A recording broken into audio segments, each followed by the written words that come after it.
Hello and welcome to the GX video series and podcast. We're here at the World Government Summit and we have a lot of amazing, interesting things happening. One of them being the GX or the Government Experience Forum that's taking place on the sidelines and within the broader World Government Summit. ENY is a knowledge partner of the GX forum that's taking place. And I have with me Mohammad Sear, who is partner at ENYU. And I want to ask you all about the forum that's taking place this year. Welcome to the show. Thank you, Ian. It's a pleasure to be here. Yeah, so tell us about the forum. The forum has come along a long way from its beginnings a few years ago. And this year is a record number of participants segregated into different, different areas of impact. Help us understand what's going on. So in general, the theme obviously is about government services. And how do we look at government services with everything changing around us? As you know, technology is moving at pace. We see the expectations of citizens changing all the time. We see a lot more empowerment of citizens. So all of these topics and what do you mean? We try to bring them through the forum, have a discussion with different panels. One of them, for example, the one which I'm going to be moderating is on identity. Mm-hmm. So talking about what does this mean? What does identity specifically mean for us in the age we're living in? How are different governments around the world tackling the identity challenge? We see different approaches, different methodologies, so that's one of them. On the concept of actually services themselves, how are we looking at evolving the services so that the delivery of services can improve? We are looking at exploring how data analytics is going to play a role in moving forward. It's already doing, as you know, a huge amount of drive towards governments becoming more data driven. Yep. So that will be another area of focus for one of the panels to explore the different facets of what does that mean for governments around the world. And across all the panels that are taking place here, and the 35 participants, we have most of them interviewing with us and telling us about their work. I want to ask you a little bit more about the region, since you're very deeply involved within the regional developments and government service delivery and how that's evolving. What has been happening in the region post-COVID, right? Yeah. COVID was a little bit of a showstopper for some time, where government services actually accelerated in many countries. But help us understand kind of where we were and where we are now. So I think post-COVID, we have this kind of marker now, right, in our lives. We always think about post-COVID and after COVID. So, pre-COVID and after COVID. So if we think about pre-COVID, I would say still this region, considering having exposure to different parts of the world, was still moving ahead quite fast in how to embrace digital technologies. So that base was there already, which meant when COVID came and it required the governments to quickly move to a new way of working, it wasn't as challenging as we've seen in certain parts of the world, because we had the fundamental base in place, and not just the base, but also the motivation to look at embracing these emerging technologies much higher, in at least what I have experienced. So that put us in a good position, and during COVID, as we all know, pretty much everything went to either a 100% virtual way of working and delivering services, or trying to experiment with that, or some kind of hybrid. Post-COVID, what we have seen, and I'm personally witnessing, is an acceleration of embracing these technologies. Yep. So I think the learnings that came from the COVID era has actually given a focus, a spotlight on saying that we really need to be resilient as governments. We need to have different ways of being able to deal with situations, crises that come in our life. And that's one of the things that I'm seeing a lot. Yeah. Particularly, and we can talk about this, I'm seeing a huge interest in trying to answer the question of how the metaverse is going to actually Yeah. potentially be leveraged by governments around this region, that I don't see at the same level of interest anywhere else in the world.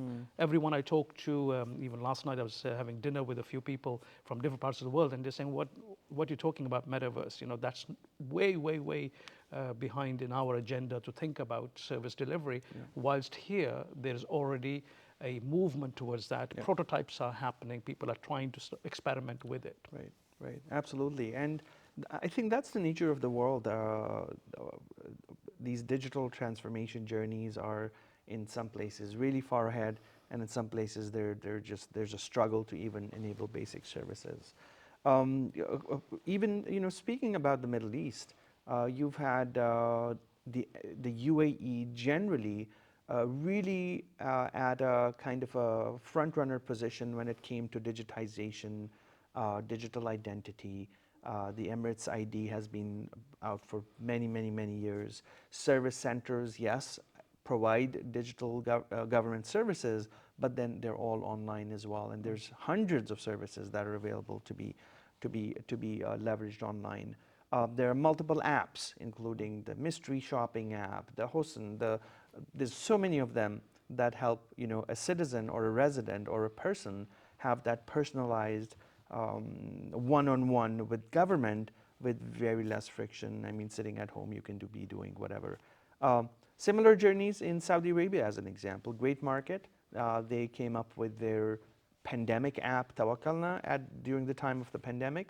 But now, post-pandemic, they are launching all their government services on that app. It's now a tool for general government services. So that's a great acceleration, just to support what you were saying, that we're seeing that it's no longer control, but it's growth. How do we just expand and grow on this? I think there's some challenges, though, regionally maybe, globally maybe, when it comes to governments not being able to run as fast. And I think it's just probably, is it political instability? Is it regional? Is it global economics? What are some of the factors? The number one factor, and I can speak of this, having worked in government, started my career in the UK, civil service as a career public servant, and I can always relate back to this one challenge, which is the ability for public servants to take risk is very low. Because you're dealing with public sector, public money, you have to be as transparent, as open as possible, decision making. So these kind of things actually lead to a lot of checks and balances, which slows down the whole process. In the private sector, if there is governance, of course, but the ability to move forward and experiment with things is a lot higher. Failure, for example, is not is accepted within government as readily as it is in the private sector. So that's one of the challenges, which means the procurement process itself is so archaic and old in terms of how it works. It doesn't really fit right, in my opinion. This is my personal opinion, that it doesn't fit right for the age we are living in. Especially when you want to experiment with emerging technologies, it requires you to be fast, be able to deal with small, maybe even startups. And the process for even doing work with government doesn't enable these cutting edge startup companies to be able to work with them unless you put some kind of framework and program in place. Some governments have experimented with that. The other challenge I would say is, if you take a step back and think about who are we trying to serve? And you just mentioned how many apps and applications and platforms do we have to deal with as a citizen? I can tell you, without naming a country, in this region, did an analysis of how many channels existed for one citizen to remember and be able to interact with. Was over around 1,500 channels with one government. Oh, wow. Now, if you take a step back and you think, what is the problem that we're not solving for? And for me, that problem is we are not putting truly the citizen in the center and thinking of a citizen and saying, I want to manage the life cycle of a citizen from birth to grave. How can I do that? How can I manage those different stages of life? in a way that will give you the best experience possible. And technology and business models then become a enabling part of what you want to achieve as a vision. Yeah. So that I still feel there is a bit of disconnect between the intent and vision is there for sure, but in terms of how it's being implemented, I think there is a bit of gap. And it's not about this region, Sure. it's globally. Yeah, yeah. You know, just imagine if there was one cross-cutting entity that actually took ownership of your life experience Yeah. and said, I'm going to design the best possible life experience for my citizens, Yeah. for my residents, for my visitors, and I'm going to then enable that through the different elements of government and cut across these kind of like the siloed layers that we have Yeah. in government. So Yeah. that's one of the things I think if we can crack it, Yeah. we will leapfrog in terms of the experience. Yeah. You know, the world right now is also battling a lot of challenges in terms of natural disasters. You have refugee crises. You have, you know, wars. Many events are shaping the world as of right now. And I think it's just difficult for everybody across the world to speak the same language when it comes to government service delivery, because they're all dealing with different situations, right? They're kind of maybe at a different point in the journey of being where they are. That's kind of one side. Advanced countries, if you will, if you can call them advanced countries, mature countries that have maturity in terms of markets, the US, Canada. I am personally a resident of both of those countries, and we lack many services there. Things are not, you know, in the metaverse there. They're not. And it's a challenge, you know. I sometimes have to walk into a government service center to renew something or to do something. So it's not, the grass is not always green on the other side. That's what I feel. Perhaps it's bureaucracy. Perhaps it's leadership. I don't know what the reasons are, many reasons. I do find the region here, the UAE, of course, has always been chasing big goals, right? Let's do this in a massive way, and that somehow has created the UAE as it is right now. Yeah, I think what you're kind of putting your finger on is their vision to innovate. And that's where I think the UAE and the other countries, Saudi Arabia, Bahrain, Kuwait, all of these countries, GCC countries, and even now we're seeing a lot of this mindset even come about within some of the more challenged, I would say, from an economic perspective, like Jordan and Egypt. You're seeing this big shift towards how do we innovate. So innovation is becoming the central theme for many of these countries, not just from talking about it, but actually putting it in action, establishing governmental organizations that will drive innovation in a country and look at the country's DNA being of innovators, you know, being of creating new waves and creating new solutions that before we've been a consumer in, you can say consumer market. You know, most of what we've been taking on board in this region has been consumption. Now we are seeing that shift towards how do we become producers of innovation, take the ideas and actually take it bigger, as you said, much more bolder in being able to experiment. Metaverse is one of the examples. You know, we often confuse what actually metaverse means.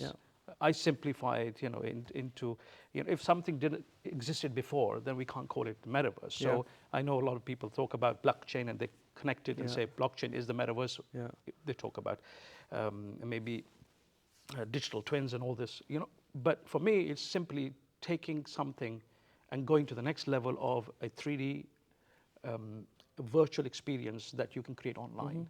No, so imagine your website going from 2D to 3D. Yeah, exactly. That to me is the metaverse. Now, will blockchain and others play a role in it? Of course. It's gaming industry being mainstreamed, and that's where this region, by announcing funds, accelerators for the metaverse, means that they will be at the forefront of shaping how this technology is going to be leveraged and used in our lives. You know. Yeah. Well, I want to conclude with that because it's really exciting and interesting what you said. And I hope, you know, we see more progress coming out from the region, which I'm hopeful we will. But Mohammad, thank you so much for joining us on this episode, and we look forward to the results that come out of possibly the GX forum and the findings in the reports. But thank you so much. Thank you. Really, Pleasure. really appreciate Thank you. it. And that's the end of this episode, folks. Please share it with your friends, peers, organization, and follow GX. Thank you. That's still, Sanuha. Can we take your intro one more time?